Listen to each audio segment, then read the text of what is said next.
welcome back everybody for another video today. Thank you for taking the time to be here. We have a few new things to talk about today and a couple things I pulled out from the shelves. I'm going to be relocating. We're moving out of state here in a few weeks, maybe 6 to 8 weeks. So I'm kind of getting reorganized and finding things that I maybe forgot about, which is pretty nice. It's like getting a new record almost. So I've been listening to a lot of things that I've already had, and I'll talk about a couple of those today. But thank you again for being here. If you like what you see, subscribe and hit the like button. That helps the algorithms here on YouTube. Anyhow, without further ado, a couple new records came in from Face Records in Japan, in Tokyo. They're a great retailer. Their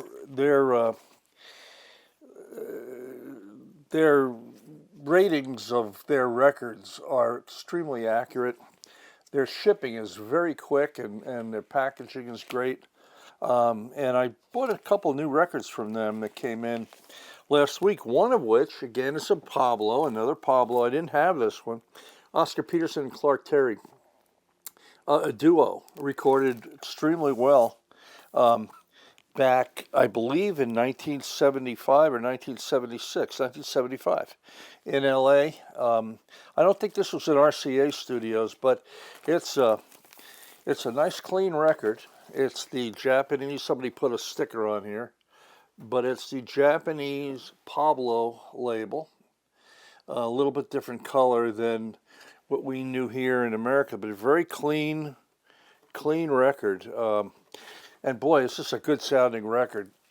Clark Terry, you know, he's when I do my favorite trumpet players video, which I'm getting ready to do here, a couple down the road from here,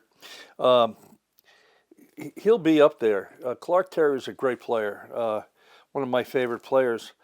Some great tunes on here. Some standards and a couple originals by Oscar, but a great record. This is one of those great sounding records. I'm not sure if Chad Kasem had this rated in his top Pablo good sounding records, but if he didn't, it sure should have been there. This is a really great record. I listened to this last night, and man, Pablo really had their act together for that time period in 1975. Clark Terry and Oscar Peterson. Again, this is a Japanese pressing. It's a pretty nice one too. I'm not altogether sold on some of the Japanese pressings are really great. Some of them are not so great. Kind of like ours, I guess. But this is a great one, and I'm really, really happy to have that record. Another one that came in from Face Records. This is a old Verve, Japanese pressing on Verve. Sonny Stitt sits in with the Oscar Peterson Trio. And of course, we know the Oscar Peterson Trio on Verve for We Get Requests and some of the other Night Train, some of the other great records. This is a Norman Granz produced record, so this is prior to Creed Taylor taking over Verve. He kind of commercialized it maybe a little bit. I think Verve not went downhill, but was different when Taylor got involved. But this is when Norman Granz was involved with Verve. And Sonny Stitt, well, I'll tell you what, there's very few Sonny Stitt records that I don't really enjoy listening to. This one's in good shape. When I buy records on Discogs, the few I may buy on eBay or here in Face Records or some of the other retailers I buy from, I tend to buy near mint or very good pluses. This was a very good plus on the Verve Japanese label, as you can see. Very clean and a really good sounding record. Sonny Stitt is a very, very great, full-bodied, soulful player that really got around on his horn, and really very good player. You know, kind of Coltrane-ish at the time, but and you know, it's kind of like you could hear Parker and Coltrane in his playing. I really like Sonny Sis playing. He did a lot of records though. Boy, I tell you, he was on a lot of sideman on a lot of records. This is MV 2022, a Japanese Verve, and I don't know what year this was, but I'm guessing it was back probably in the early '60s. With the Oscar Peterson Trio. Really glad to have this one. This is, I would say it's about a 4.5 star as far as I'm concerned. Really good sounding record. Good recording from Face Records in Japan. Here's a great record. You know, I've seen this around and I was always going to pick it up, but I found a clean copy of it. This is a near mint copy. You know, when you get something from Face Records, they have a little piece of paper in here that lists the artist, the title, the label, and a picture of the record from Face Records for their inventory. But this is Kenny Drew, Ruby My Dear, the Thelonious Monk tune on Steeplechase Records. I'm a real fan of Steeplechase Records. They're a Danish company. Back in the late '70s, I think this is recorded.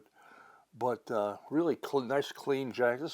This jacket's in mint condition, and the record too is in mint condition. This is a Steeplechase Japanese pressing again. A little bit different color than what we know Steeplechase, but really clean. And Kenny Drew is in that, he's in that league of underrated pianists, very underrated pianist. Spent most of his life in Europe and was a sideman and a leader. This is with Dave Friesen on bass and Clifford Jarvis on drums, recorded in, I believe, in Copenhagen back. But Kenny Drew's a really tasty player, really good player. Very, very underrated player. Spent most of his time in Europe. If you could find this record, this is, I think, one of the 1 or 2 best Kenny Drew recordings of all time. It sounds great, too. Steeplechase kind of, you know, had a very distinct sound, very clean sound, good recordings, and certainly one worth having. Kenny Drew, good player. Here's a record that I've been looking for a long time, and I finally found a sealed copy of it. I have a copy that's in not so good shape, but this is in great shape. It's a sealed copy of Black Saint, recorded on the Black Saint label, which is, I believe, an Italian label, if I remember right. Maybe not. But it's a European label. And this was the first record on that label. And Billy Harper, again, a New York staple for many years, a tenor player, very Coltrane-ish player, but got around on the horn, kind of the way Michael Brecker did in a way. Different sound, but technically just a master. Virgil Jones on trumpet plays well on here. Joe Bonner piano, Dave Friesen again on bass, and Malcolm Pinson on drums. I think this European section is probably a European session, but this is a recorded in Paris in 1975 on the Black Saint label. Good recording. Glad to have a really good copy of this. Billy Harper. This is one I would think, if you're into tenor players, this is a must-have. Really, really good record. But I'm really happy to have a sealed copy. This is going to be tonight's listen, so we'll open the sealed copy. Again, my old copy was in probably a VG. This will be nice and clean, and I have another couple records on Black Saint. Good label. You know, I thought I had every Mel Lewis, Thad Jones record there was, but I found another one. This is Live in Tokyo. The Thad Jones Mel Lewis band I kind of grew up on in New York. I got to see them play, I don't know, a lot in the Vanguard. and maybe my favorite big band of all time. I always said I did a video on this band. If you haven't seen it, you should check it out. I always said they were a cross between Basie and Ellington. Had the writing and the voicing and the creativity of an Ellington arrangement with the rhythm and the section work of the Basie band. Um, Great band, and again, Thad Jones did a lot of the charts for this band. Bob Brookmeyer has done some writing for it. But this was recorded on their second trip to Japan. The first was a disaster in a lot of ways, but this was a great trip. This was done in 1974. Um, and they spent a couple weeks over there and recorded this record 2 days before they came back to America, where they had some dates on the West Coast, I think, for about 2 weeks. It's an extended tour. John Faddis on trumpet. I'll just give you some of the names you may know. Cecil Bridgewater on trumpet. Jimmy Knepper was in the original band. Cliff Heather in the original band. Quentin Jackson. Billy Campbell on trombones. Jerry Dodgen. Eddie Ickes, good player. I knew Eddie in New York. He was just an underrated player. I don't really know what happened to him, but for a while there, he was doing a lot of recording, a lot of playing around the city. Billy Harper is on this as well. Ron Bridgewater and Pepper Adams, the great Pepper Adams on tenor. Roland Hanna and George Mraz took Richard Davis's place in the band. Kind of a similar player. Davis would skate around the bass a little bit. Mraz is a little more defined in his playing. But a great record. There's only 4 tunes on this record, 2 on each side, so the band gets to stretch out quite a bit. And again, they're Thad Jones, Mel Lewis staples. Mean What You Say, great tune. Little Pixie, Backbone, so one of the original tunes. I think it was the first tune that this band ever played on opening night in the Vanguard in the 60s. Once Around, another Thad Jones tune. So the band gets to stretch out in this. It's a decent recording. It's not the greatest recording of the band, but it's it's a good recording. The band plays extremely well, and the interesting thing about this record is that all of the records at the time. This record was pigeonholed between Consummation, which was a Blue Note record, and Potpourri, which was a label that it was a kind of an R&B label. I can't remember the name of the label. Might be Philadelphia International, if I remember right. That Thad signed a contract with. Didn't last very long because they wanted him to play a bunch of tunes that he didn't want to play, more popular R&B oriented tunes that they recorded on Potpourri. Potpourri is probably the weakest of all of Thad Jones, Mel Lewis recordings on that Philadelphia. So this was in the middle between those two records, and it was recorded in Tokyo. But it's kind of interesting that the record label that this was released on in Tokyo was Columbia. I never knew that they did anything for Columbia. It's not Columbia, U.S. This is Columbia, Japan. Interesting. So live in Tokyo, Mel Lewis, Thad Jones Orchestra. It's I haven't seen these two available here in America, but on Face Records in Tokyo, they had a copy, so I picked it up. Let's see. Oh yeah, one more. We all knew the poll winners on contemporary, Barney Kessel and Ray Brown, Shelly Man trio. This is the reissue that came out. I think they're still available. Quality Record Pressings pressed, and Kraft Records had the something to do with this acoustic sound series. Really good reissue of this record. If you can't find the original contemporary, of course, in good condition. But this is a really good sounding record. And these guys did like 3 or 4 records under the name The Poll Winners. And they're all good. Barney Kessel, what a great player from, I think he was from Kansas, if I remember right, somewhere in Kansas. But it's a good record.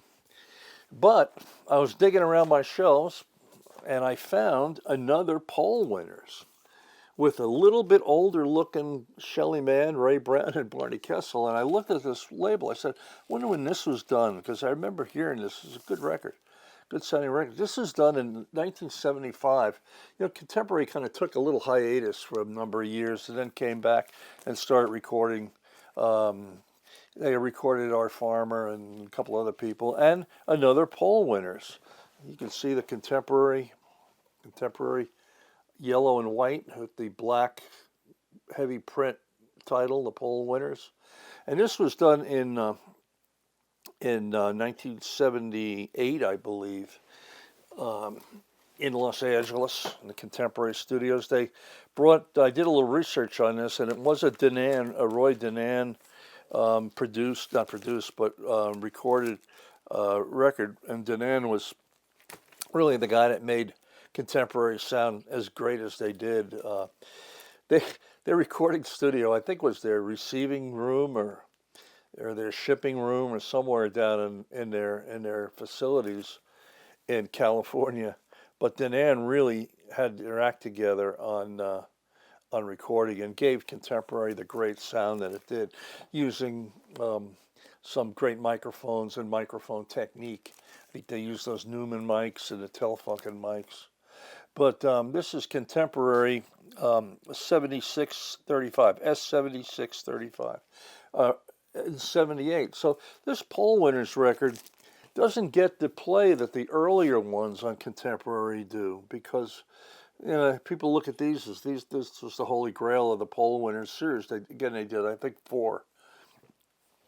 But boy, I'll tell you, if you could find this, and I would guess on Discogs it's probably around somewhere, probably not a lot of money. Really great record. They do a version of Caravan on here. It's really, really great. Barney Kessel plays superb on here. These guys are all in their mid-50s by the time this is recorded, and recorded well. In Contemporary is what they call their back room. The poll winners. This was the last in the version of the poll winners. Really, really fun to listen to the other night. Shows what's here that I forgot I even had that record. I think I'll talk about that till next time. I don't know if it's going to be the next video or the one after that. I'm going to do my trumpet video, but I also want to do a video on Phil Woods. I finally got a clean copy of this. Again, I had a kind of a VG copy or a G copy. It's a great record. This is a mint copy of this.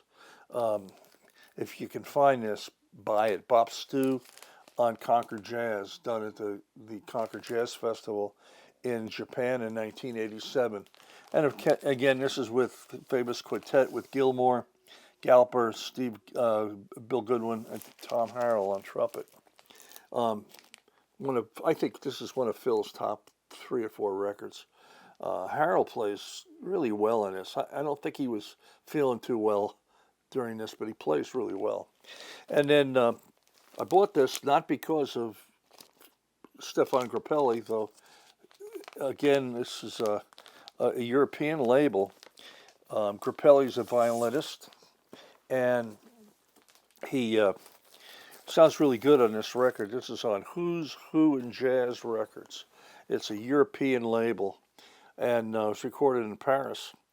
And Louis Belson's on this, and then kind of a French piano and bass duo with Phil Woods. And Phil, this is, I think, maybe some of Phil's greatest playing. Some standards, some old standards. Again, a version of Caravan. I got to tell you, you got to hear Phil Woods play on this cut. You might be able to stream this, but it's Stefan Grappelli. I'll pronounce it wrong. It's a French name of the record, but it's the only record that Phil did with Stefan Grappelli. And he plays on Caravan on this. I mean, man, does he blow on that? It's just amazing. Have You Met Mitch Jones? A lot of standards, but on vinyl it sounds really great. Grappelli's violin playing is superb, crystal clear, really good rhythm section. Louis Bellson just drives this band. That's about it for this video. I'll probably do another one in about a week. Any comments, questions, suggestions, leave them. Again, like it if you do, and subscribe. And it's been fun to be here again, and we'll see you next time.